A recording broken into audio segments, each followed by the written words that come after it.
The Pittsburgh Pirates are fading, and they're fading at probably the worst time imaginable.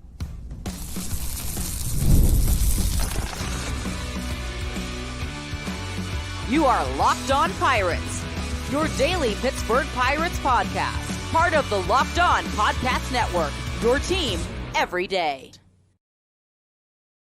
And this is the Locked On Pirates podcast here on the Locked On Podcast Network, where it is your team, your Pittsburgh Pirates, every single day. My name is Ethan Smith, your host, who brings you all of your news, analysis, opinions, and reactions to everything going on in the world of the Pittsburgh Pirates here on the Locked On Podcast Network, from a lifelong fan to lifelong fans just like you. Today's episode, which is live on YouTube, is brought to you by Gametime. Download the Gametime app today and use code LOCKEDONMLB for $20 off your first purchase. Terms do apply. And I don't even know where to start this show because the Pittsburgh Pirates were just swept by the San Diego Padres at PNC Park. They will head to Los Angeles to take on a Dodgers team that they defeated earlier this year.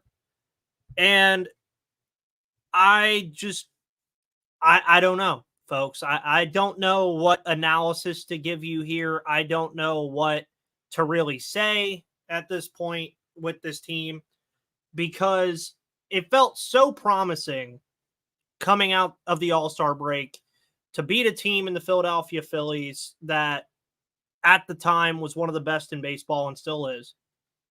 And we all knew going into this stretch of games that beating Arizona and beating San Diego was going to be of the utmost importance to keep your playoff hopes alive, to keep a lot of things alive.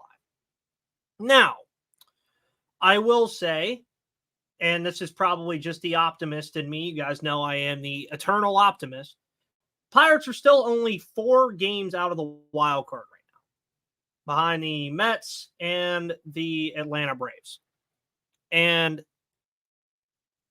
yes, you could say that and say they're still a team that's relatively in the playoff conversation. We still have quite a bit of season left. We still have the remainder of this month, and we still have the rest of September before we even think about the postseason.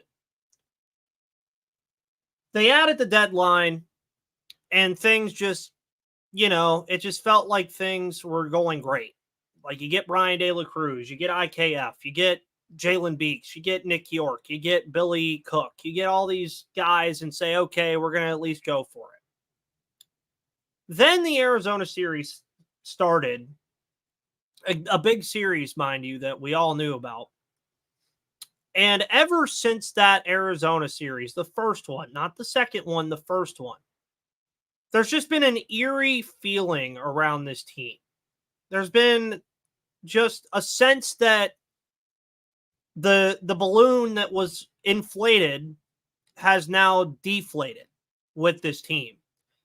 And I don't really know what has happened. I can only analyze it. And it's stuff that we already know. The bullpen right now is a minefield. It really is. It is a minefield of negativity. It is pretty much pick your poison on which player you want to blow the game for you late, which we saw twice in this series and have seen countless times over the past week.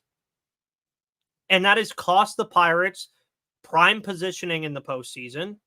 That has cost the Pirates really even thinking about the postseason at this current juncture. And it has also, more importantly, cost this team a ton of confidence. Because you can make an argument, folks, that the Pirates could have won every single series they played against Arizona and San Diego. You can make that a serious assumption. I could hear you out on an argument that the Pirates should have won this series against San Diego. I could make an argument that they should have beat Arizona over the weekend. you can make the arguments for this team that they could be in the 60-win club already, which would put them in playoff positioning.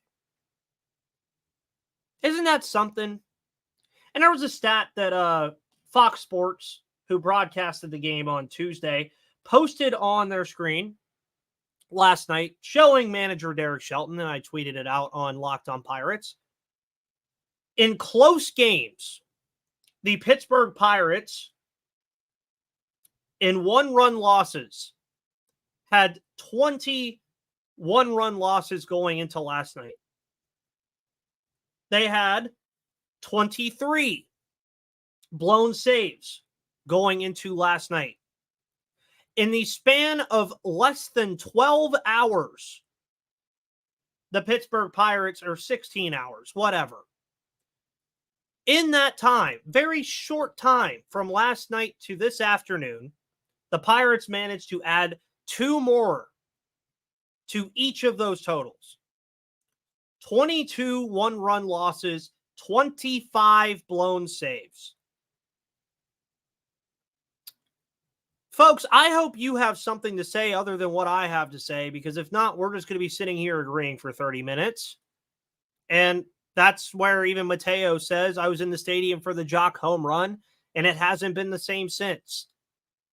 It feels like that. It really does. And I even said it to a couple of people today that either of those stats, one-run loss, blown save, either one of those statistics, subtract it by 5. Subtract it by 5. So let's just say instead of 25 blown saves, they had 20. Right? Now, they won some of those games where they did blow the save. But let's go to the one-run losses, where they now have 22. Subtract that by 5, and they have 17. The Pirates would be a 60-win ball club right now. You know who 60-win ball clubs are right now? The Atlanta Braves, the New York Mets. You know who's on the precipice of being a 60-win team? The St. Louis Cardinals. The San Francisco Giants at 58 wins, who have now overtaken your Pittsburgh Pirates, who are now, mind you, pretty much in the same conversation as Chicago and Cincinnati, who sold at the deadline and moved on from a lot of what they were working on. Crazy thought, right? How fast all this can happen. And the fade for this team is happening at the absolute worst time. This reminds me a lot of last season, folks. Remember last year when I told everybody going into that stretch against Chicago, Milwaukee, and Chicago in the middle of July, or in the middle of June, that was going to define their season. And it did.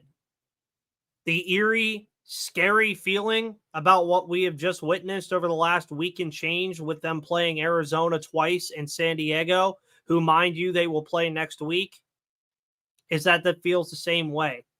This felt like a stretch where you at least needed to come out of it 500.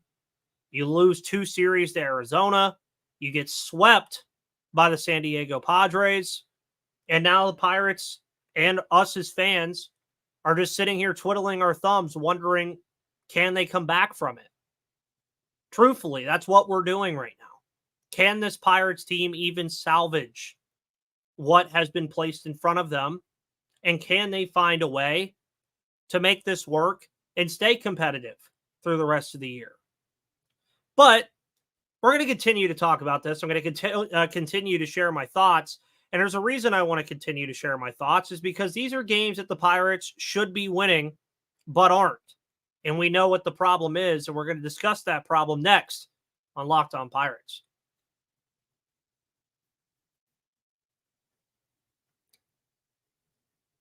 Today's episode is brought to you by Gametime. Download the Gametime app today and use code LOCKEDONMLB for $20 off your first purchase. Terms do apply. Gametime is an authorized ticket marketplace of MLB, which makes getting tickets faster and easier. Prices on the Gametime app actually go down the closer it gets to the first pitch.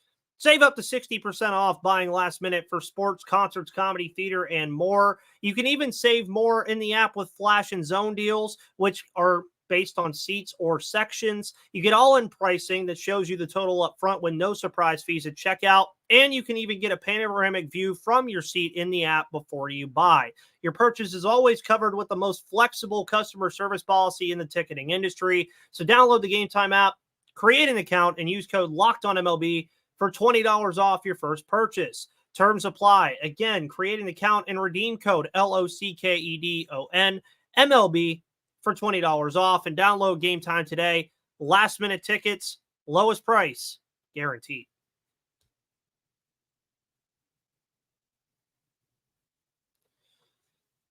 And folks, welcome back to the Locked On Pirates podcast here on the Locked On Podcast Network, where it is your team, your Pittsburgh Pirates every day. Find the show on YouTube and all of your audio platforms. And after you make Locked On Pirates your first listen, make sure you make Locked On MLB your second with Paul Francis Sullivan, who is bringing you all of your news throughout Major League Baseball. But please, please, please, please, please call him Sully. The last couple of games, especially over the last two nights, very frustrating. Very interesting series overall. Against the San Diego Padres. You obviously had the 2 hour and 40-minute delay on Monday. Pirates came out flat after that and lose 6-0.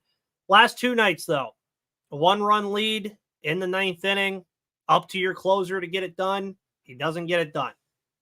Period. That's just what happened the last 2 days. David Bednar, who entered this series just really, really good over the last couple of months, hasn't blown a save. I won't say really good, though. He has given up quite a bit of runs in some of those saves. Blows the lead in both instances. And the Pirates threatened again in the bottom of the 9th today. Couldn't find a way to tie it. And it's frustrating. It really is. Because both of those games you can look back on and truthfully say that for the majority of both of those games, the Pirates outplayed the San Diego Padres. You could say that. And they just couldn't get it done at the right time. That was really how this series went. They had very good games against this Padres team. They had very good success against this Padres team. They were able to score with this Padres team outside of the first game. And truthfully, they just couldn't finish it for 3 outs. They always say the last 3 outs of a baseball game are the hardest outs to get, and that was very painfully true in this series. It just was. I mean, the Pittsburgh Pirates should have won this series against the San Diego Padres. There's no ifs, ands, or buts about that.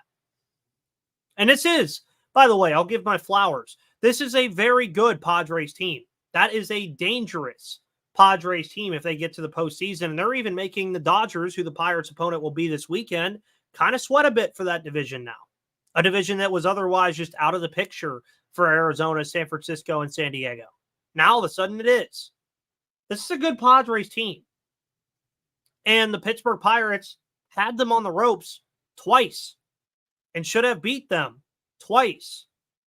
But this bullpen right now, folks, as I mentioned earlier, it's like a minefield. David Bednar can't figure it out this year. His worst year easily that he's had at the MLB level. Colin Holderman heads to the 15-day IL after a just terrible last week and a half. Lost them a bunch of games. Aroldis Chapman, you could argue, has been their most consistent back-end relief arm. And other than that, it's just kind of hope and pray. Is Kyle Nicholas going to come in and do anything great? He did today. He kept the game in reach. Hunter Stratton, do you feel confident when he goes out there? Dennis Santana, same deal. Jalen Beeks, same deal. I mean, this bullpen, which, remember, folks, I had an episode about this bullpen before the season even started that said I thought this could be the best 3-hit punch in Major League Baseball with Chapman, Holderman, and Bednar. We've seen some of that. We've seen it in process before. These guys have been automatic before. They're just not automatic right now. And it is quite literally the worst possible time for them to not be good.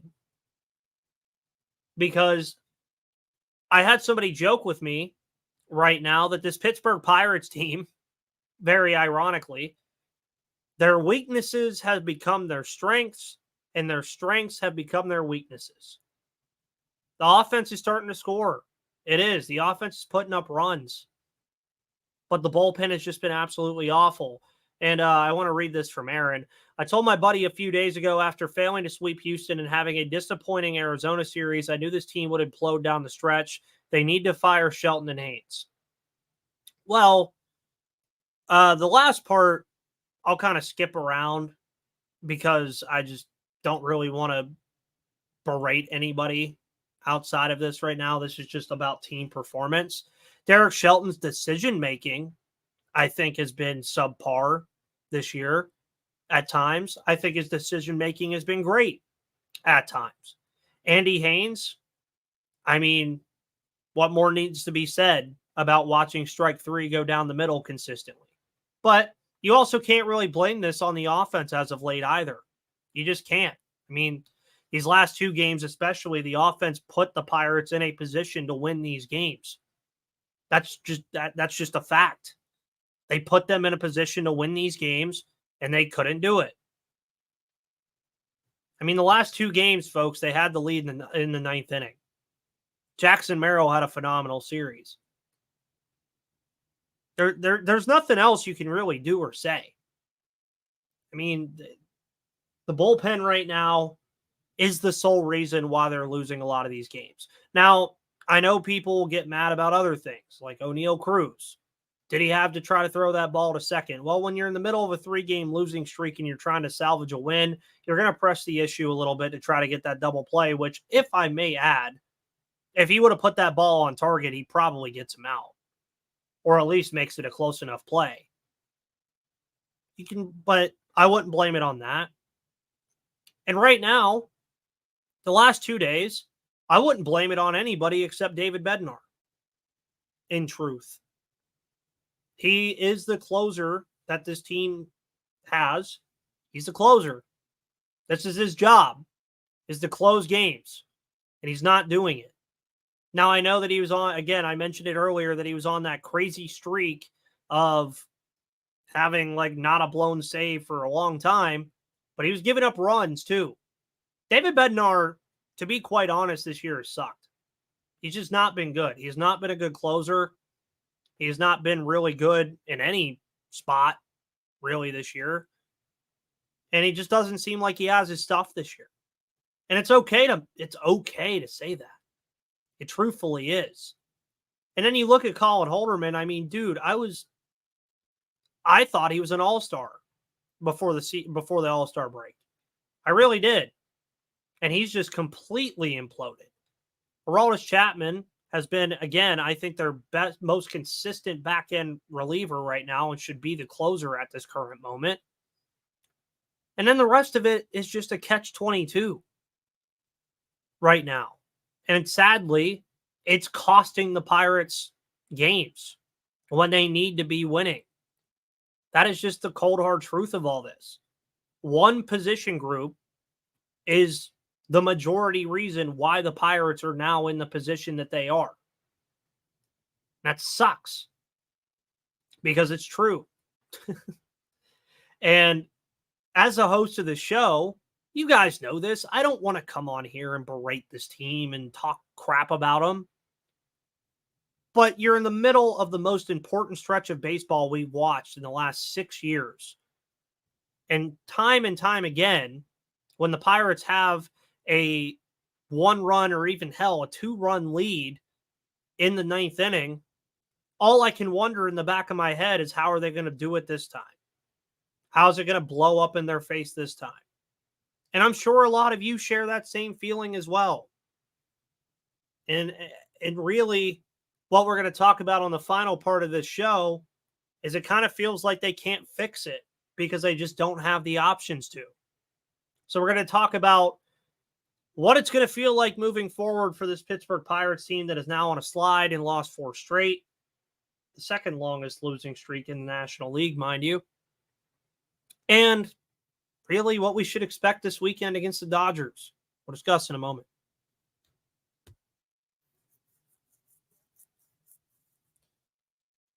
Today's episode is brought to you by SupplyHouse.com. Shop SupplyHouse for all of your plumbing, HVAC, and electrical product needs at SupplyHouse.com, because you can get supplies from the site that's made for the skilled trades, SupplyHouse.com. SupplyHouse.com is a reliable way to order your plumbing, HVAC, and electrical products online. Their easy-to-use website is packed with helpful resources and the latest product info to help you get the job done right. You can shop a complete inventory of over 200,000 parts from over 400 top brands and get your order delivered right to your door with fast shipping from coast to coast. If you need help with an order, you can get expert support and industry-leading service from the friendliest folks in the business and talk to a real person every time. Join the thousands of trade pros already benefiting from the Trademaster program and their free membership at supplyhouse.com/TM and order plumbing, HVAC, and electrical supplies from anywhere with just a few clicks at supplyhouse.com.